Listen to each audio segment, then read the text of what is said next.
Bismillah, Assalamualaikum warahmatullahi wabarakatuh. Innal hamdalillah nahmaduhu wa nasta'inuhu wa nastaghfiruh wa na'udzu billahi min syururi anfusina wa min sayyiati a'malina. Man yahdihillahu fala mudilla lahu wa man yudlilhu fala hadiyalah. Asyhadu an la ilaha illallah wahdahu la syarika lah wa asyhadu anna Muhammadan 'abduhu wa rasuluh alladzi la nabiyya wa la rasula ba'da.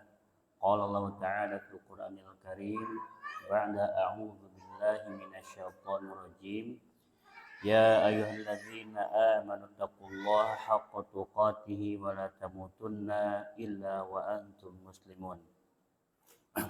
فإن أصدق الحديث كتاب الله وخير الهدي هدي محمد صلى الله عليه وسلم وشر الأمور محدثاتها فإن كل محدثة في الدين بدعة وكل بدعة ضلالة وكل ضلالة في النار.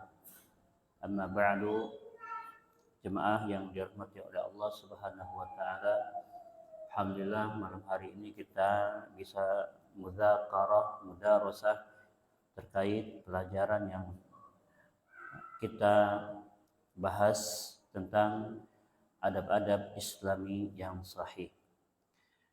Pekan kedua kemarin, qadarullah tidak bisa mengisi kajian karena safar bersama guru kita Ustaz Muhammad Hafiz ke Manna, Bengkulu Selatan, dan hari ini bergantian dengan Ustaz Yusuf, sehingga kemarin diisi oleh Ustaz Yusuf dan hari ini jadwal beliau diisi oleh Ana sendiri. Melanjutkan pembahasan sebelumnya, ya, kita sudah masuk pada bab adab-adab persaudaraan. Adab-adab persaudaraan. Kita ulas sedikit, ya, murajaah. Yang pertama, adab yang pertama adalah akhlak yang baik. Ya. Yang pertama adalah akhlak yang baik. Kemudian yang kedua, menutup aib saudara. Yang ketiga, memilih teman yang salih. Ya. Yang keempat, menjauhi pertemanan yang buruk atau teman yang buruk. Yang kelima, rasa malu dalam bermuamalah, ya, memiliki rasa malu dalam bersosial, dalam bermuamalah dengan saudara kita. Yang keenam, kita harus memberikan wajah yang ramah, yang berseri kepada saudara kita. Yang ketujuh, tidak menyelisihi janji. Yang kedelapan, menerima uzur saudara kita. Dan yang terakhir kemarin 9, yaitu memenuhi kebutuhan saudara atau teman kita. Insya Allah kita masuk pada poin ke-10. Seluruhnya ada 20 poin tentang adab-adab persaudaraan. Adab yang ke-10 yaitu membantu saudara kita, ya, apabila mereka membutuhkan. Ya, membantu saudara kita apabila mereka membutuhkan kita.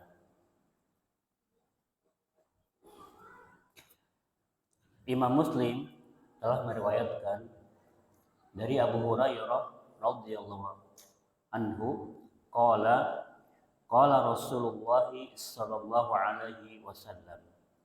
Abu Hurairah berkata, Rasulullah sallallahu alaihi wasallam bersabda, man naffasa am mu'minin qurbatan min qurabid dunya, naffasallahu anhu qurbatan min qurabi yaumil qiyamah. Barang siapa yang menghilangkan kesusahan, kesulitan dari seorang mukmin, dari kesusahan atau kesulitan di dunia, maka Allah akan menghilangkan kesusahannya di hari kiamat. Ini poin sangat penting untuk kita pegang ya, ikhwan jami'an wal akhwat. Janji Allah Subhanahu wa taala kepada kita, seorang yang mengimani bahwa hari kiamat itu benar adanya, ketika kita melakukan satu kebaikan, yaitu menghilangkan kesusahan dalam diri saudara kita, diminta ataupun tidak diminta, ya. Diminta ataupun tidak diminta, maka Allah Ta'ala akan menghilangkan kesusahan yang akan kita hadapi, wal'iyadzubillah, summal'iyadzubillah, ya, ketika di akhirat kelak. Nah, dari sini juga semestinya membuat kita lebih tergerak lagi untuk melakukan kebaikan, yang mana kebaikan ini akan mengurangi penderitaan kita di akhirat. Akan mengurangi penderitaan kita di akhirat. Apakah ada di antara kita yang sudah terjamin masuk surga? Ya, tidak ada. Semua nanti akan ada prosesnya. Ya. Akan ada persidangan di sisi Allah Subhanahu wa taala. Di antara hal yang bisa mengurangi kesulitan dan kesusahan kita di akhirat kelak, itu dengan cara berbuat baik kepada orang lain. Man nafasa an mu'min, disebutkan di sini siapa yang menghilangkan kesusahan seorang mukmin di dunia, maka Allah akan hilangkan kesusahannya di hari kiamat. Wa man yassara ala mu'sirin yassarahu Allahu alaihi fid dunya wal akhirah. Dan barang siapa yang memberi kemudahan, ya, kepada orang yang sedang terlihat kesusahan, ya, yassarallahu alaihi fid dunya wal akhirah, Allah juga akan memudahkan segala urusannya di dunia maupun di akhirat.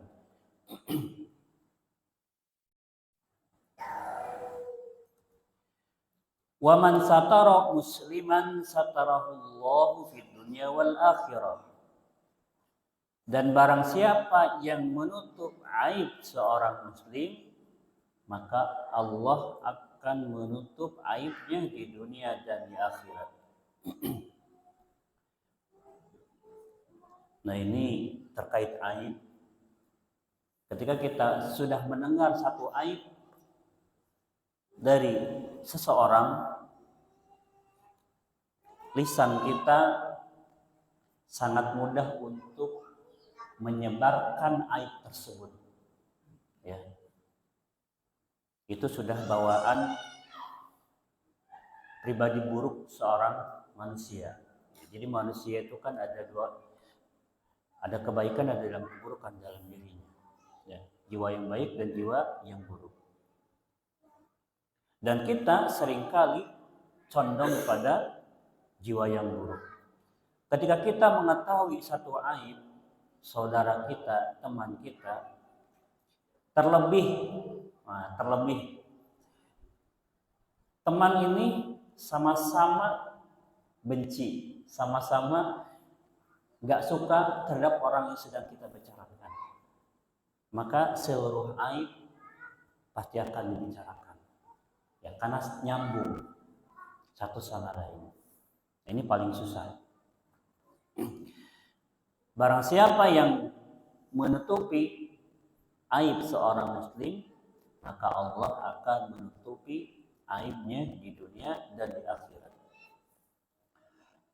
Ketika kita mengetahui satu aib, maka aib itu harus kita jaga selama kita hidup.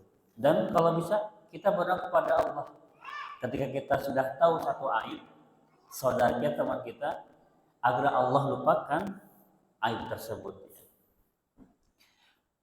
Kemudian dilanjutkan kata Nabi Shallallahu Alaihi Wasallam, "Wallahu fi auni al-abdi, maka al-abdu fi auni akhihi." Setelah tadi Rasulullah menyebutkan barang siapa yang menghilangkan kesulitan seorang mukmin, kemudian juga yang memberi kemudahan orang yang sedang kesusahan, kemudian juga disebutkan yang ketiganya itu barang siapa yang menutup aib saudaranya.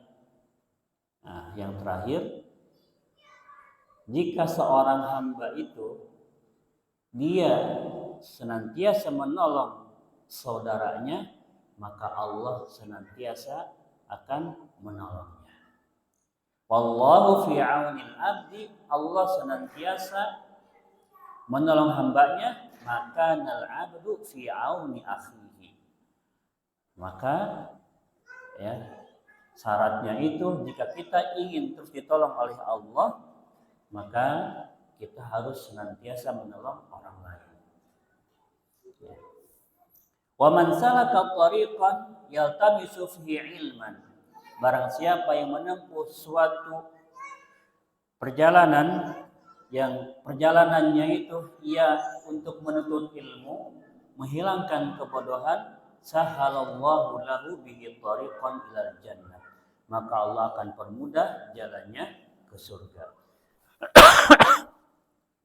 Wa majtama'a qaumun fi baitin min buyutillah, dan barang siapa yang berkumpul ya di salah satu rumah-rumah Allah, yatluna kitab Allah, mereka itu membaca Al-Qur'an, wa yatadarasunahu bainahum, dan saling mempelajari satu sama lain, illa nazalat alaihimus sakinah, maka tidak ada lain pasti akan datang ketenangan kepada orang-orang yang memang duduk di majelis ilmu tersebut, membaca Al-Quran, membahas kandungannya, membahas hadis Rasulullah SAW. Maka akan datang ketenangan dalam hati kita. Ya. Makanya mohon maaf, saya sering nasihatkan ya untuk diri dan juga teman-teman, ketika teman kita sudah jarang terlihat duduk di majelis ilmu, entah urusan pekerjaan, entah urusan dia dengan keluarganya, ya, entah dia pailit, ya, sehingga dia harus dari pagi sampai malam mencari uang. Ya, saya sering sampaikan, antum setidaknya datang ke majelis ilmu seminggu sekali. Ya, seminggu sekali. Karena kalau sudah lewat 1 minggu, minggu depannya tuh susah datang. Baru sekali, itu syaitan. Baru 2 minggu. Nah, itu lama-lama. Kita bisa melihat teman-teman kita ya, baik teman dekat ataupun teman yang ketika sering duduk bareng di sini. Dekat-dekat amat enggak, tapi sering duduk. Ketahuan ya. Si fulan duduk di sebelah sana, si fulan duduk di sebelah sini, si fulan duduk di sebelah situ. Kita bisa melihat sudah enggak ada ya. Kita punya masalah apapun di luar, datang ke majelis ilmu, duduk ya, tenang insya Allah. Kita capek pun duduk di majelis ilmu walaupun ngantuk, insya Allah tenang, akan dapat pahala. Wa ghasyiyatuhumur rahmah, ya, diliputi apa? Rahmat. Wa hafathumul malaika, malaikat mengelilingi kita. Wa dzakarahumullahu fi man indah, Allah Ta'ala akan menyebut orang-orang yang ada di majelis ilmu tersebut, ya, disebut kepada para malaikat. Maka benar ya ikhwah wal akhwat, kita masalah apapun datang ke majelis ilmu. kita tenang, hati kita tenang, otak kita tenang. Ya. Jangan hanya terus curhat kepada teman, tapi nggak pernah datang ke majelis ilmu. Cuman kalau kita sudah datang ke majelis ilmu, ada teman kita obrolkan, pulang ke rumah tuh tenang, ya. Insya Allah tenang hati dan otak kita. Karena sudah jelas di sini illa nazalat alaihi sakinah. Ya. Ketenangan pasti akan datang kepada orang-orang yang mendatangi majelis ilmu. Kemudian disebutkan wa man batta'a bihi amaluhu lam yusri bihi nasabuhu. Barang siapa yang ia telat beramal, maka keturunannya tidak akan bisa membantunya. Artinya apa di sini? Bahwa amalan kita itulah nanti yang akan menentukan kita bagaimana di akhirat. Di dalam hadis ini dari awal sampai akhir menjelaskan kepada kita akan agungnya membantu seorang mukmin. Terlebih siapa? Saudara kita, ya, kerabat kita, orang yang sudah satu manhaj, satu kajian, sering datang ke majelis ilmu. Itu orang yang paling wajib kita dahulukan berikan pertolongan kita. Bukan orang yang jauh. Ya. Maka ketika kita mudah memberikan bantuan kepada saudara kita, insya Allah Allah akan senantiasa membantu kita. Yang ke-11,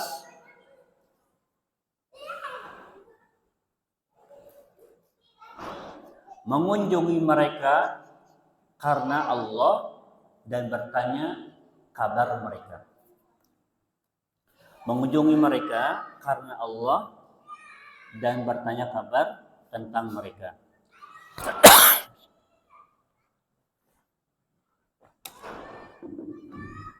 Apa matikan?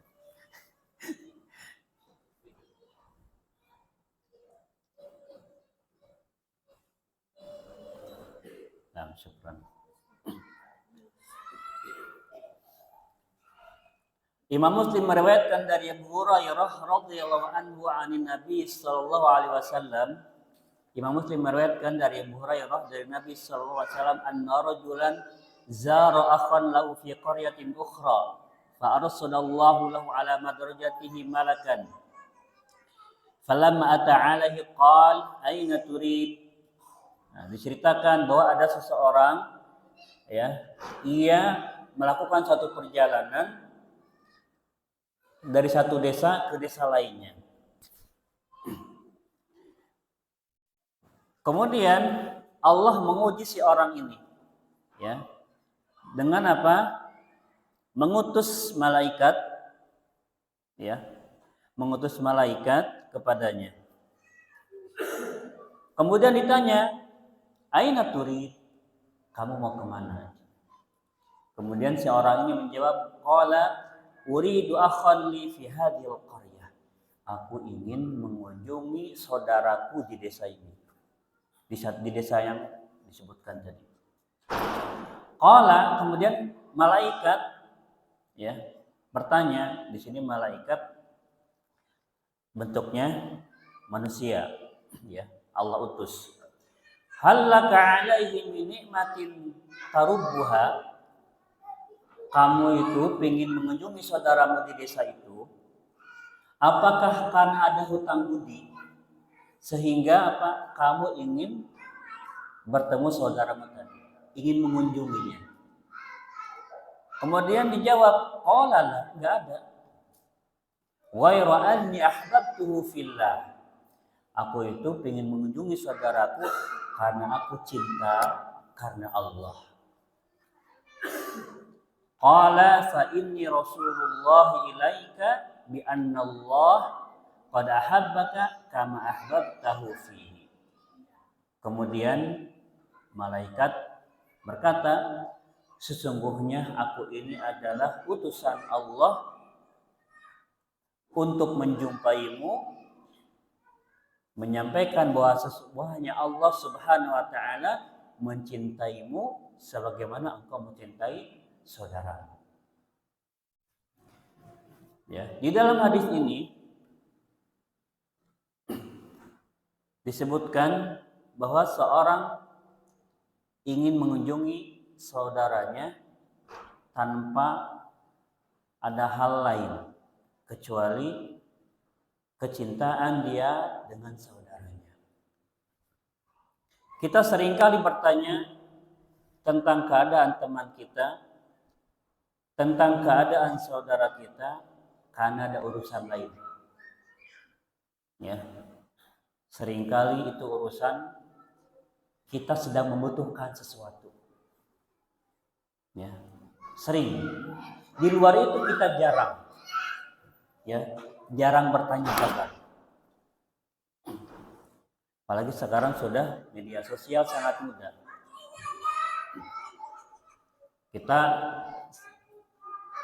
tahu saudara kita, teman kita sudah lama tidak datang ke kajian. Kita tanya dengan WhatsApp. Assalamualaikum akhi, bagaimana kabar antum? Sudah lama nggak terlihat di kajian. Ya. Pernah nggak? Semestinya itu bisa kita lakukan. Ya. Kenapa? Agar kita bisa masuk surga itu nggak sendirian. Keluarga kita masuk bareng, teman kita, ya, sahabat kita juga ikut bareng masuk surga. Yang sudah menjauh kita ajak lagi, ya. Yang sudah jarang kita ajak lagi, tanya kabarnya. Bisa jadi karena ada hal lain, ya, yang membuat dia jauh dari kajian, ya, karena dia harus memenuhi kebutuhan rumahnya. Ya. Tapi kalau nggak kita ajak lagi, dia susah untuk datang. Kita tanyakan kabarnya. Setelah kita tanya-tanya, ternyata dia contohnya harus membayar hutang sekian. Sudah ingin lepas dari riba, dikejar-kejar, sehingga tidak datang ke kajian. Siapa yang bisa membantu kita?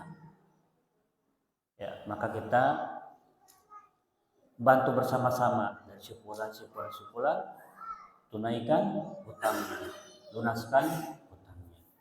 Ya, dengan begitu mudah-mudahan dia bisa datang kembali, ya, ke majelis ilmu. Ya.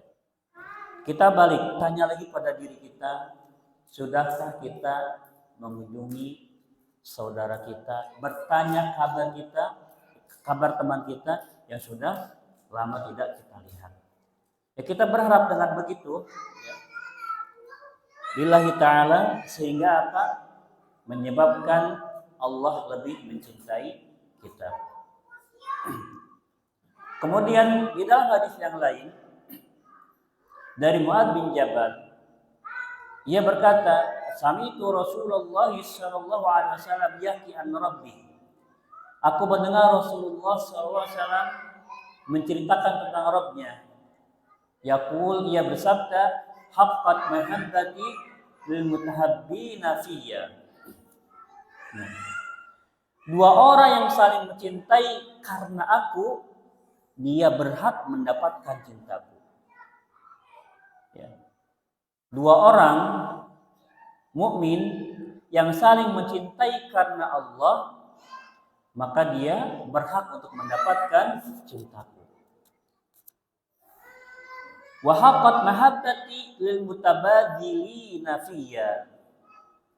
Dan orang-orang dan kedua orang yang sama-sama saling berkorban, si fulan berkorban untuk fulan B dan si fulan B sering berkorban untuk si fulan A, maka ia juga berhak mendapatkan cintaku, kata Allah.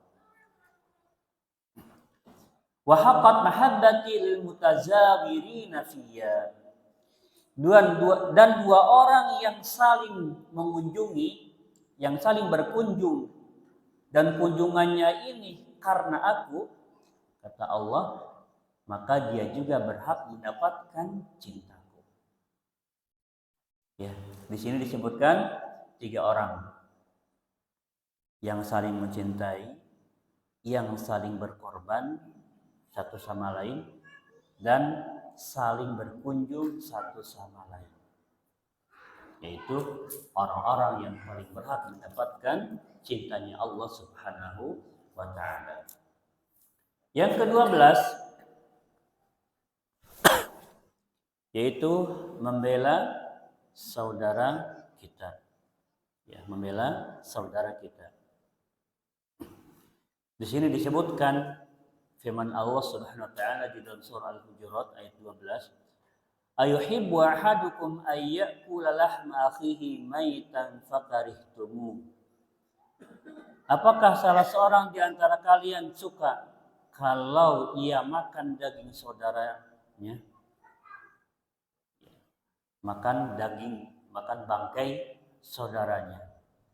Fakarihtumu, dan kalian juga benci kalau itu dilakukan ya terhadap kalian.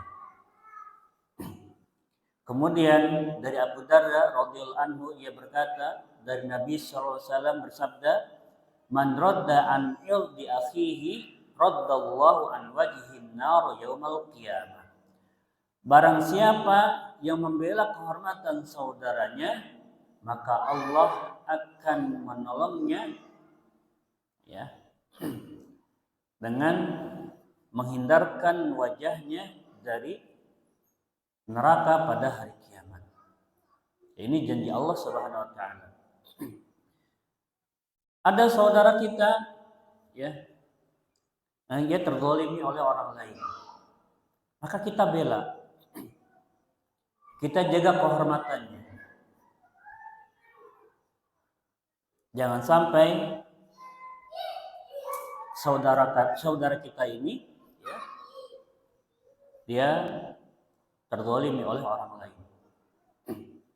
Kalau kita sudah tahu saudara kita ini dalam kebenaran, maka kita harus bela. Contoh ya, yang belakangan viral, ada satu pesantren yang diviralkan oleh orang tua muridnya. Ya, diviralkan oleh orang tua muridnya karena urusan santri di situ ya. Santri dengan pihak pondok. Masih orang tua murid memviralkan, masuk ke dalam satu ruangan, di ruangan itu sudah ada pimpinan pesantren ya. Ada orang tuanya juga. Kemudian masuk saudaranya yang lain ya. Langsung viralkan, dipiralkan. Ya, pihak pondok bagaimana? Ya terzalimi. Padahal apa yang direkam tidak sesuai dengan kenyataannya. Maka berbondong-bondonglah saudara-saudara kita yang lain untuk menyelesaikan masalah ini. Alhamdulillah, ternyata kebenaran ada pada pihak pesantren. Tidak ada kata-kata keras, tidak ada kata-kata kotor, tidak ada memukul dengan sengaja. Tepukan itu adalah teguran. Dia nggak punya adab, masuk ke ruangan privasi ya tanpa izin ya, maka ditepuk pundaknya. Itu kita di sini ya menjaga kehormatan saudara kita, menjaga kehormatan pesantren kita. Kemudian yang ke-13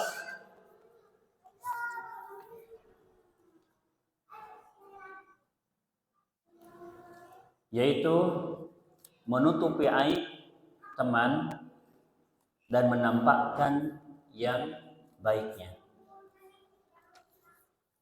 Menutupi aib teman dan menampakkan yang baiknya. Imam Bukhari meriwayatkan dari Anas dari Nabi sallallahu alaihi wasallam qala la yu'minu ahadukum hatta yuhibba li akhihi ma yuhibbu li nafsihi. Tidaklah beriman seseorang sampai ia mencintai saudaranya sebagaimana ia mencintai untuk dirinya sendiri. Ini simpel ya, kaidah. Maksudnya begini, kita suka nggak dicaci maki? Tidak suka. maka kita nggak perlu mencaci maki orang lain. Kita suka nggak digibahin, dibicarakan kejelekan kita di belakang. Tidak suka, maka tidak perlu kita juga menggibahi orang lain. Kita suka nggak diberikan candaan, cuman candaannya itu menjatuhkan kita secara tidak langsung. Kalau kita tidak suka, maka kita tidak perlu melakukan hal itu kepada orang lain. Simpel ya. Maka di sini la yu'minu ahadukum hatta yuhibba li akhihi ma yuhibba li nafsihi. Tidaklah beriman seseorang sampai ia mencintai terhadap saudaranya apa yang ia cintai untuk dirinya. Kita lihat, ya kita tahu teman kita ini ada keburukan, ya, ada kemaksiatan yang kita tahu sering dia lakukan. Contoh merokok, ya, contoh merokok. Sudah ikut duduk di majelis ilmu, tapi dia susah untuk melepaskan merokoknya. Kita bicara ke teman-teman, nggak perlu bilang si fulan merokok. Ya. Terus di belakang diomong si fulan merokok, si fulan merokok. Rokok yang sudah bertahun-tahun, belasan tahun dia lakukan, apakah bisa seperti sahabat, ya, tahu apa, mendengar haramnya khamar langsung dibuang? Beda dengan kita, pelan-pelan. Saya nggak pernah merokok, antum sudah pernah merasakan bagaimana ketika mendengarkan haramnya rokok, apakah bisa pada saat itu besoknya tidak merokok? Susah, ya, ceritanya susah. Saya dapat cerita, ya, ada anggota kita Masjid Abu Bakar cerita sama saya, Ustadz, saya nggak tahu kajian di Abu Bakar seperti apa, tapi saya datang ke sini. Saya merokok nih. Tapi Masya Allahnya, pada saat itu saya merokok di belakang. Teman-teman biasa aja Ustaz katanya. Nggak begitu maki-maki saya. Dia tahu saya merokok. Beberapa kali pelan-pelan. Ketemu temannya yang lain juga, katanya bawa gerobak ke sini jualan. Kamu merokok juga ya katanya. Tapi apa? Karena perlakuan kita, ya, pelan-pelan nasihati, ya, pelan-pelan nasihati. Akhirnya apa? Dia bisa meninggalkan rokoknya. Nah, dia senangnya itu, ya, yang cerita ke saya, dia nggak diceritakan oleh orang lain bahwa si fulan ini merokok, si fulan ini merokok. Dan saya Ustadz baru benar-benar meninggalkan rokok dalam 1 tahun ini. Pas apa? Ada dikasih air jam-jam, ya, saya dikasih air jam-jam. Di botol itu tertulis, ya, tertulis bahwa siapa yang minum air jam-jam maka doa untuknya, kata beliau. Maka saya minum air jam-jam, saya berdoa, ya Allah, saya ingin berhenti dari rokok. Bismillah, minum. Akhirnya besoknya kata beliau gak ada rasa tertarik untuk merokok Ustaz katanya. Sampai sekarang alhamdulillah saya nggak merokok. Padahal dia di sini sudah bertahun-tahun, ya, tapi dia pelan. Nah, yang saya garis bawahi di sini apa? Dia senang teman-teman tidak membicarakan perkara rokoknya dia, ya, perkara rokoknya dia. Bertemu seperti biasa, bermuamalah seperti biasa, ya, nggak pernah dicandain antum masih merokok di depan yang lain. Dia senang.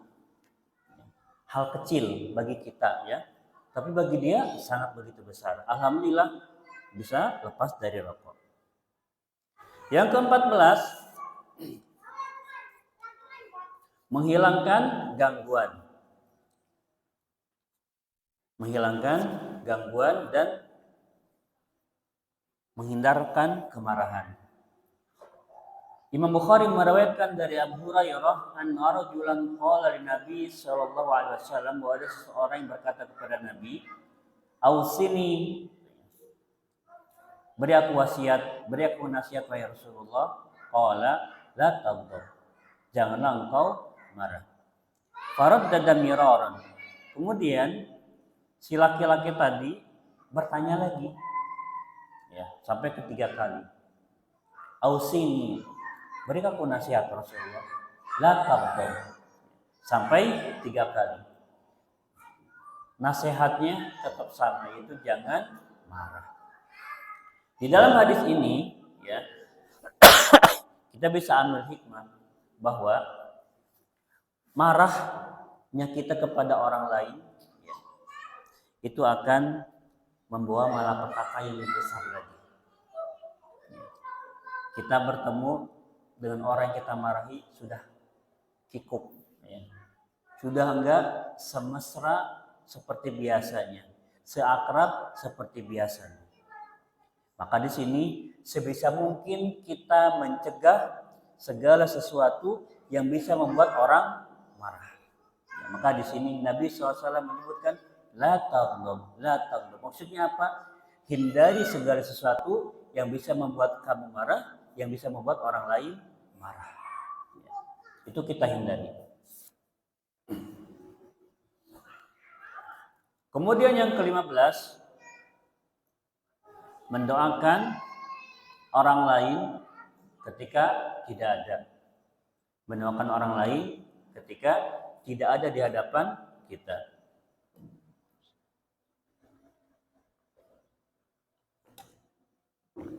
Imam Muslim meriwayatkan dari Safwan, yaitu Ibnu Abdullah bin Safwan, wa kana tahtahu ad-Darda. Ya, di bawah Safwan ini ada Darda. Qala qadimtu Syama fa ataitu Abad Darda. Aku mendatangi Syam. Ya, aku tiba di Syam dan aku mendatangi Abu Darda. Fi manzilihi falam ajidu, itu di rumahnya dan aku belum menemukannya. Fawajadtu Ummat Darda, lalu aku menemukan Ummu Darda. Faqalat, kemudian ia bertanya kepadaku, aturidul hajjal am, apakah kamu mau haji yang umum? Faqultu, ya. Kemudian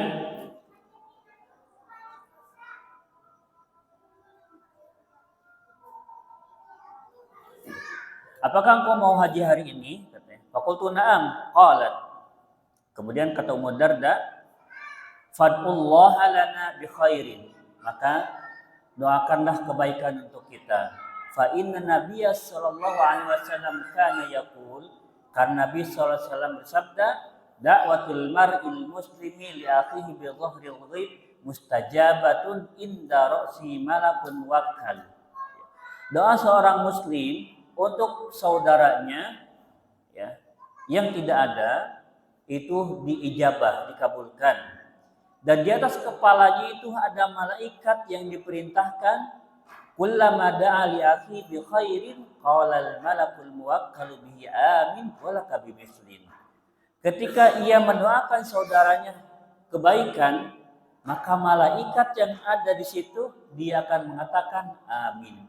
Semoga engkau pun mendapatkan hal serupa. Ya. Nah, tadi Ummu Darda memberi nasihat. Kamu bertanya, ya, kamu ingin haji pada tahun ini? Ya. Kalau kita doakan kebaikan, yaitu doakan juga haji untuknya, biar bisa haji tahun ini. Karena beliau Ummu Darda mendengar Nabi SAW bersabda bahwa doa seorang muslim untuk saudaranya, ya, maka akan dikabulkan. Ya.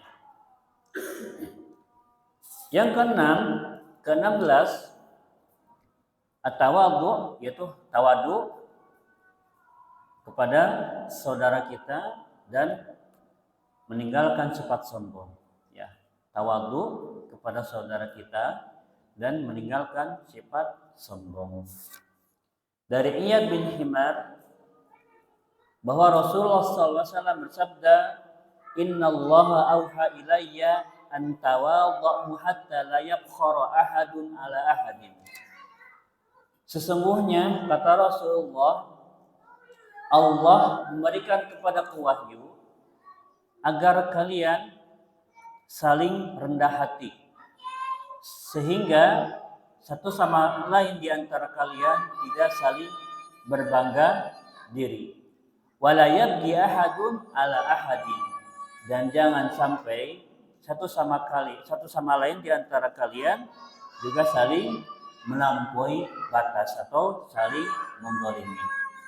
Di dalam hadis ini kita diperintahkan oleh Allah Subhanahu wa taala, ya, oleh Rasulullah SAW agar apa? Agar saling rendah hati. Apa yang kita miliki jangan kita bangga-banggakan di hadapan orang yang dia tidak memilikinya. Ya. Jabatan kita tinggi, tidak usah kita bangga-banggakan di hadapan saudara kita, di hadapan orang yang kita ajak bicaranya, yang dia tidak memiliki jabatan di situ. Ya.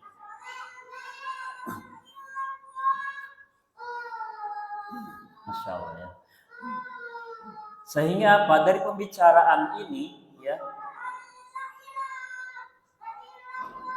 dari pembicaraan ini kita tidak membanggakan diri kita di hadapan orang lain. Kita kalau bertemu dengan orang lain, dengan orang yang tidak kita kenal, sebaiknya seperti gelas kosong. Ya, sebaiknya seperti gelas kosong. Kita tawadhu, kita rendah hati, sehingga apa? Kita bisa menerima segala nasihat, pesan dari orang-orang yang sedang kita ajak bicaranya. Baik, insyaallah untuk malam hari ini kita cukupkan dulu sampai ke 16. Ya. Sudah ada azan di belakang. Ya, sudah di-warning. Baik, mudah-mudahan bisa bermanfaat untuk diri saya pribadi dan teman-teman sekalian. Insyaallah pekan depan jika tidak ada halangan kita akan kembali melanjutkan pembahasan ini, menyelesaikan sampai poin ke-20 dan dilanjutkan dengan adab mengunjungi orang yang sakit. Apa yang salah saya mohon maaf dan mohon ampun kepada Allah Subhanahu wa taala. Subhanakallahumma bihamdika asyhadu an la ilaha illa anta astaghfiruka wa atubu ilaik. Assalamualaikum warahmatullahi wabarakatuh.